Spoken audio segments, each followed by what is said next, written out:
죄송하다는 말씀을 드리고 싶습니다.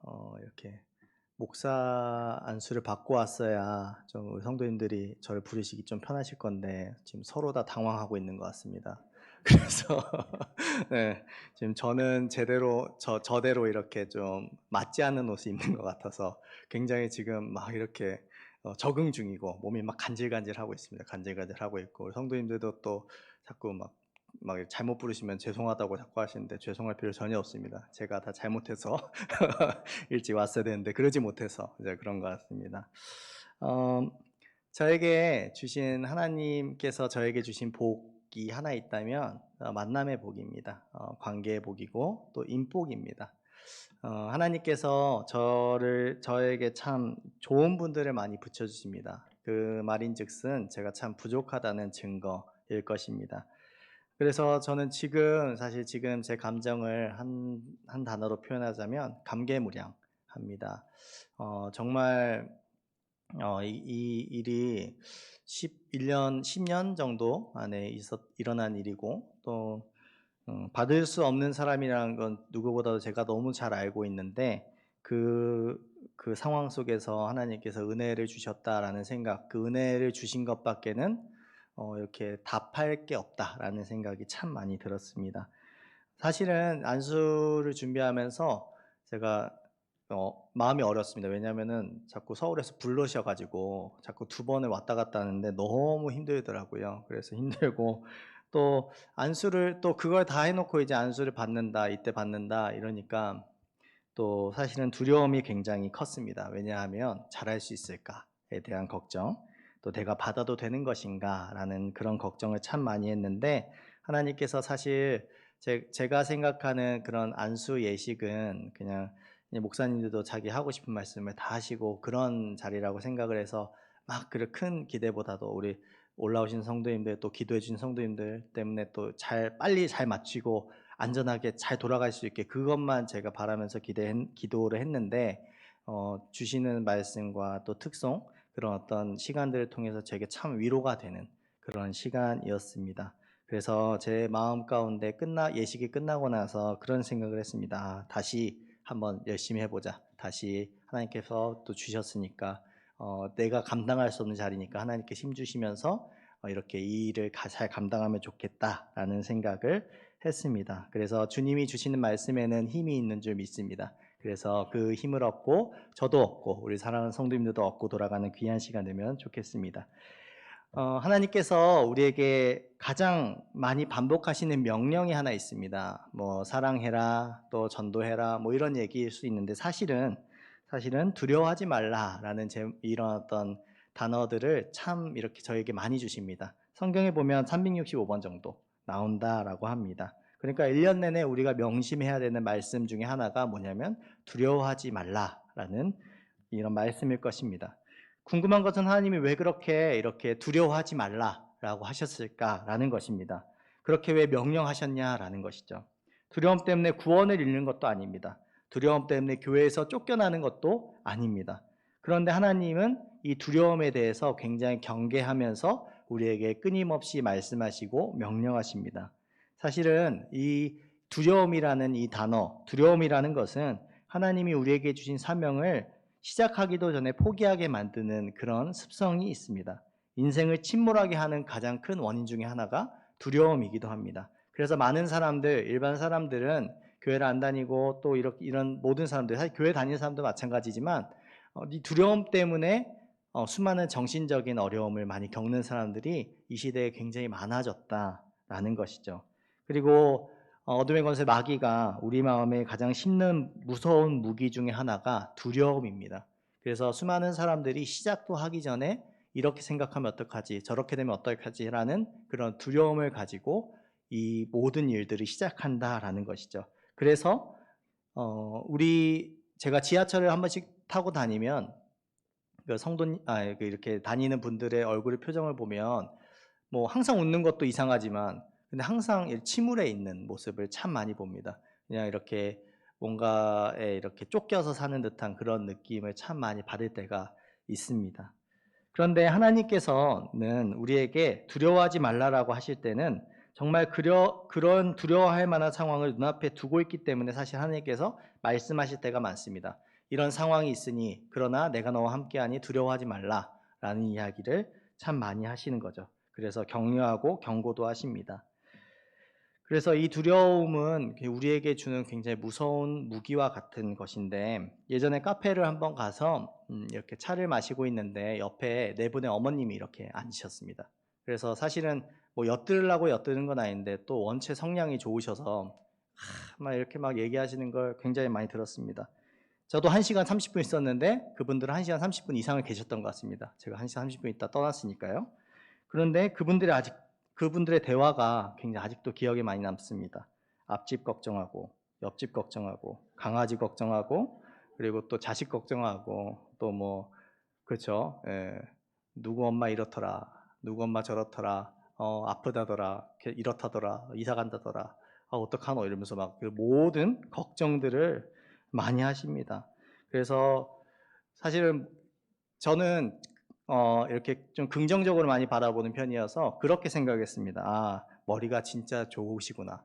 기억력이 뛰어나신 분들이다.'라는 생각을 했습니다. 아주 세세한 상황도 깊숙이 기억하셔서 이야깃거리를 만들 수 있는 능력을 가지신 분들이다라고 생각을 했습니다. 사실은 내 걱정도 많은데 남의 걱정도 다 가져와서 같이 두려워해 주고 같이 걱정해 주는 그런 모습을 보면서 이 두려움이라는 단어가 우리에게 굉장히 가깝게 있구나라는 생각을 참 많이 했습니다. 그러면서 이 두려움이 체질화가 되면 어떤 일이 생기냐면 걱정과 근심이라는 단어로 찾아오게 될 텐데, 이 걱정과 근심과 이런 모든 것들이 이렇게 두려움에 사로잡혀 있는 사람에게는 사실은 기쁜 것 같지만 기쁘지 않은 것입니다. 평안한 것 같지만 평안하지 않은 것입니다. 평안한 척 할 수 있습니다. 기쁜 척 할 수 있습니다. 그러나 진짜 기쁘거나 진짜 평안함을 누리지는 못한다라는 것이죠. 사랑하는 여러분, 오늘 그래서 하나님의 위로라는 이런 말씀으로 함께 말씀을 나누려고 합니다. 이 시간을 통해서 두려움이 내쫓겨지는 그런 귀한 시간 될 수 있기를 축복합니다. 그리고 무엇보다 말씀을 통해서 다시 힘을 얻고 돌아가는 귀한 시간 되면 좋겠습니다.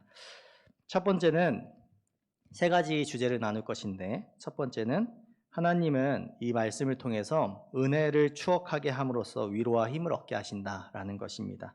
1절 말씀 우리 같이 한번 읽겠습니다. 시작.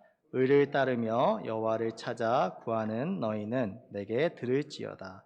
너희를 떠낸 반석과 너희를 파낸 우묵한 구덩이를 생각하여 보라. 여호와를 찾아 구하는 너희들이라고 하나님께서 말씀하십니다. 믿음 생활을 잘하는 사람들이 일컫는 이야기인데, 믿음 생활을 잘하는 사람들에게 하나님께서 들으라라고 하는 말씀하십니다. 이 얘기에는 사실 배경이 하나 있습니다. 이사야 당시에 이스라엘 백성들이 이랬습니다. 바벨론의 힘에 짓눌려서 기약 없는 포로 생활을 많이 하고 있었습니다. 적은 강했고 숫자도 많고, 그리고 바벨론이 망할 것이라는 예상은 아무도 할 수 없는 그런 시대를 살았습니다. 그에 비해서 자기들은 숫자도 적고 너무나 빈약해 있었습니다. 위축되어 있었고 객관적으로 두려워할 수밖에 없는, 너무 그 숫자로 봤을 때도 너무 부족한 상황이었기 때문에 그런 상황이었는데, 하나님께서 그런 그들에게 특별한 메시지로 격려하셨습니다. 2절 말씀 같이 한번 읽겠습니다. 시작. 너희의 조상 아브라함과 너희를 낳은 사라를 생각하여 보라. 아브라함이 혼자 있을 때에 내가 그를 부르고 그에게 복을 주어 창성하게 하였느니라. 아멘. 하나님께서 그 백성들에게 너희들의 과거, 내가 일했던 과거를 한번 잘 돌이켜봐라 라고 얘기하십니다. 그러면서 이사야서에 아브라함과 사라가 등장합니다. 복을 주셔서 창대하게 되었다라는 이야기, 그런 얘기였는데, 아브라함이 거부였을 때를 얘기한 것이 아니라 아브라함이 혼자였을 때 하나님께서 말씀하셨던 것을 이야기합니다. 가장 처절했고 가장 초라했고 가장 그런 부족함이 많았던 그 시절에 하나님께서 아브라함을 부르셨다라는 것입니다. 아브라함은 우상 숭배가 많은 땅에서 갈대와 으르라는 곳에서 그 우상을 조각해서 만드는 이 불신자 아버지 데라의 밑에서 자랐습니다. 75세의 늙은 나이에 하나님의 부르심을 받아서 기약도 없는 땅, 아무것도 모르는 땅으로 하나님께서 부르시는 그대로 나아갔습니다. 그래서 혼자 있었지만 너희 자손이 모래알처럼 많을 것이라는 약속을 믿고 나갔을 때가 아브라함이 75세였습니다. 아이를 낳는 그 시간까지는 또 25년이 더 걸렸습니다. 아이를 낳기 불가능한 노인이었을 때 하나님이 아이를 태어나게 하셨다. 그리고 그 결국에는 나중에는 수백만이 넘는 이스라엘 백성들의 선조가 되게 하셨다라는 것입니다. 그래서 오늘 이사야서에 나오는 이스라엘 백성들에게 하나님께서 이렇게 말씀하시는 겁니다. 이 아브라함을 기억해야 한다라는 이야기를 하십니다. 너희들에게 남아있는 믿음의 사람들이 몇 명 없지만 절망하고 있지만 아브라함이라는 한 사람을 통해서 내가 수백만 명을 만들었다. 수백만 명을 이루어냈다. 그러니까 너희들을 가지고 다시 시작할 것이다. 그러니 너무 걱정하지 말고 두려워하지 말라라는 이야기를 하십니다. 이스라엘이 잘나서 하나님께 축복하신 것이 아닙니다. 저희들만 생각해도 하나님께서 우리에게 많은 축복을 주셨는데 그 축복은 우리가 잘나서가 아니라 하나님이 잘나서 축복했기 때문에 잘나게 된 것입니다. 하나님이 그들을 다시 위로하고 소망을 주셔서 다시 잘나지기를 원하신다라는 것입니다. 사랑하는 여러분, 인생에 기막힌 그런 기막히기 힘든 어둠의 구덩이에 빠져 있는데 그렇게 소망이 없다라고 이야기하시는 분들이 계십니까?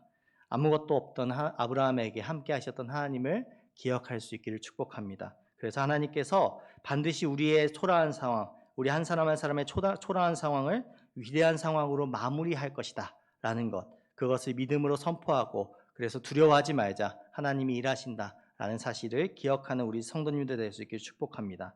왜냐하면 하나님은 지난날의 간증으로만 계신 분이 아니라 지금도 살아 역사하신다는 사실을 우리가 너무 잘 알고 있기 때문입니다. 그래서 두려워하지 말라 하는 명령에 우리가 순종할 수 있는, 그래서 기적을 맛보는 우리 사랑하는 성도님들 될 수 있기를 그리스도 이름으로 축복합니다. 그래서 두 번째는 하나님은 이전보다 더 큰 일을 행하심으로 우리를 위로하신다라는 것입니다. 3절 말씀 한번 읽겠습니다. 시작. 나 여호와가 시온의 모든 황폐한 곳들을 위로하여 그 사막을 에덴 같게 그 광야를 여호와의 동산 같게 하였나니 그 가운데에 기뻐함과 즐거움과 감사함과 창화하는 소리가 있으리라. 아멘.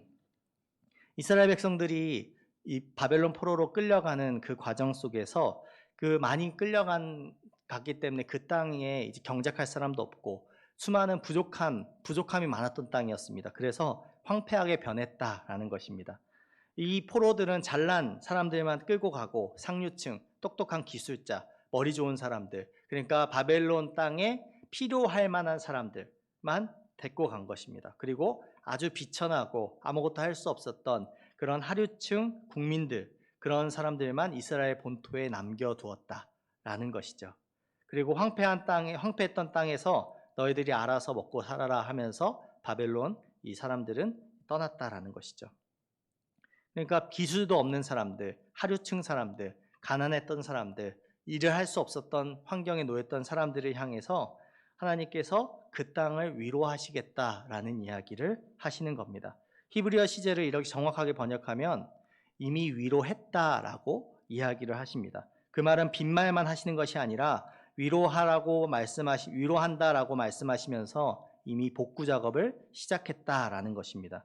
그래서 여기서 위로했다는 말은 따뜻한 말 한마디 그냥 위로하는 정도의 말이 아니라 이미 여호와의 손이 황폐했던 땅, 인생에 무너진 사람들을 고치기 시작했다라는 것입니다. 하나님이 말씀하시는 그 순간부터 말씀하시기 이전부터 하나님께서 고치고 계시다라는 것을 이야기하시는 것입니다.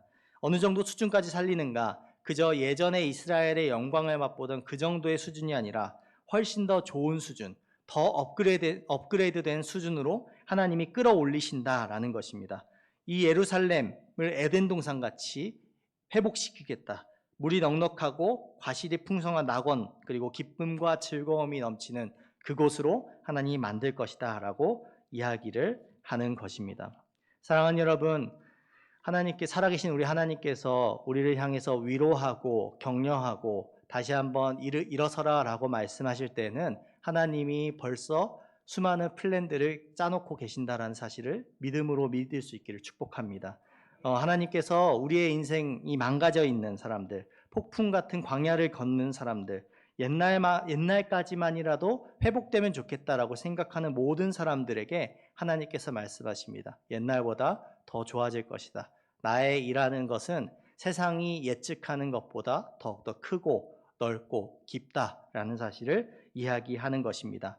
그래서 광야를 지날 때에는 고통이지만 지나고 나오면 지나게 되면 지나는 가운데 겪게 되는 하나님의 놀라운 기적들을 경험하기 시작할 때 하나님은 이전보다 더욱더 성숙하게 더욱더 아름답게 회복시킬 줄 믿습니다. 그래서 우리에게 주어진 과제는 두려움을 이겨내는 것입니다. 하나님의 위로를 받아서 다시 이 세상을 다시 나갈 때는 두려움이 엄습하고 이제 나의 앞길에 대해서 고민하는 모든 사람들을 향해서 하나님이 두려움을 이겨내라라고 이야기합니다. 세 번째는 말씀을 붙잡을 때 그 두려움이 사라지고 하나님의 일하심이 보인다라는 것입니다. 우리 1절 말씀 다시 한번 읽도록 하겠습니다. 1절 말씀 시작. 의를 따르며 여호와를 찾아 구하는 너희는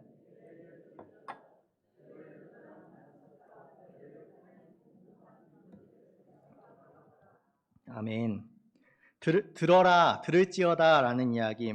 그러니까 하나님께서 이 listen to me, 내 말을 들어라라는 이야기를 하는 것입니다. 적은 강하고 노인 약할 때 그런 모든 상황, 그러니까 내가 이 상황을 뚫어낼 수 없을 것이다라고 했을 때 이 객관적으로 이길 가능성이 없다는 수많은 뉴스들을 볼 때 그 뉴스를 보는 것이 아니라 그 뉴스 뒤에서 일하는 나를 보아라라는 이야기를 하나님이 말씀하시는 것입니다.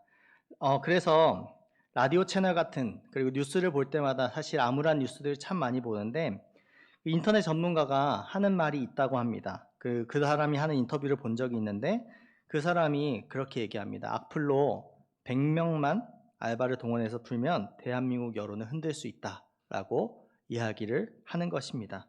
아무것도 아닌 걸 가지고 민심을 뒤집을 수 있다라는 것을 이야기하는 것입니다. 그래서 우리가 얼마나 이것에 대해서 잘 듣고 있는가, 그리고 이 소문에 얼마나 민감한가, 그것을 알 수 있는 대목이죠.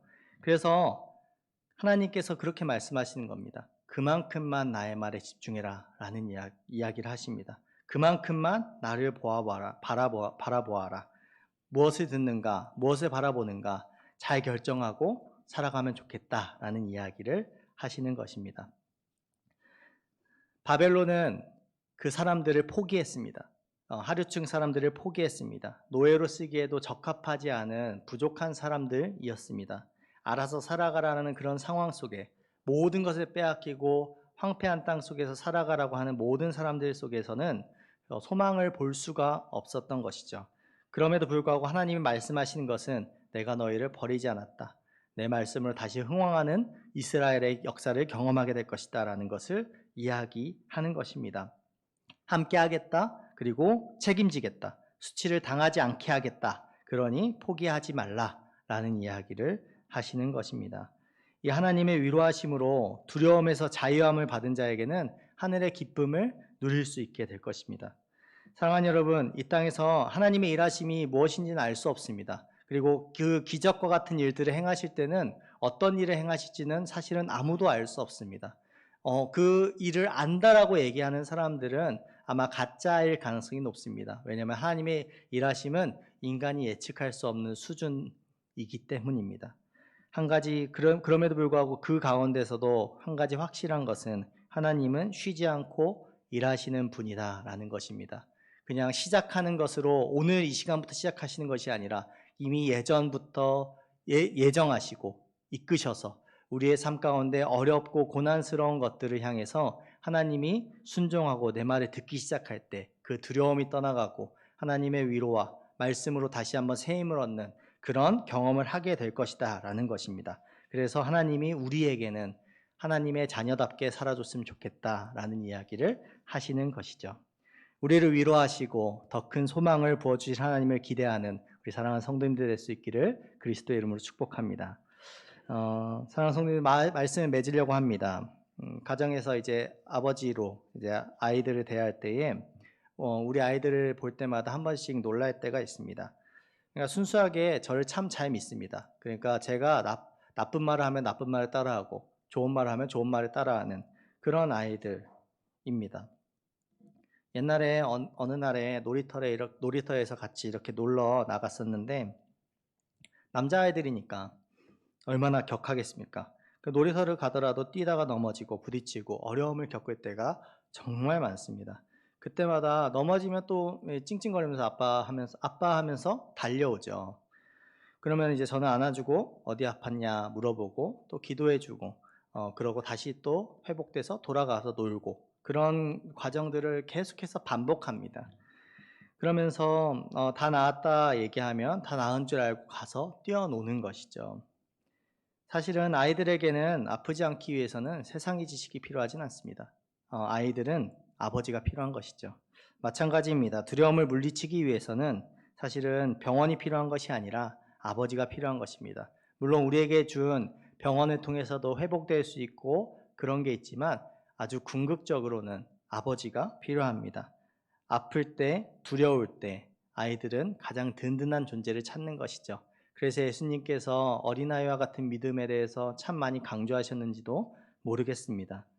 사랑하는 여러분에게 두려움을 이기기 위해서 필요한 존재, 필요한 것은 무엇입니까? 세상의 지식이십니까? 혹은 돈이십니까? 혹은 무엇입니까? 아니면 아버지이십니까? 아이가 아버지의 소리를 신뢰하고 평안을 얻듯이 하나님의 자녀된 우리도 하나님의 말씀을 신뢰하면서 그리고 평안을 얻게 될 수 있기를 축복합니다. 나를 위해서 일하시는 하나님, 과거의 은혜, 그냥 과거처럼 회복시키시지 않으시고 더 큰 일들을 보게 하시고 크게 역사하실 것이다라는 하나님의 말씀을 귀담아 들으시고 또 하나님께서 명령하시는 것에 순종하며 기적을 맛본 우리 사랑하는 성도님도 될 수 있기를 축복합니다. 그래서 그 가운데에 주시는 그 위로로 평안을 얻고 힘을 얻고 그래서 매일 같은 나의 삶에 또 반복되는 나의 삶에 하나님의 놀라운 평안과 위로와 또 두려움을 이겨낼 수 있는 놀라운 말씀의 힘이 가득할 수 있기를 그리스도의 이름으로 축복합니다.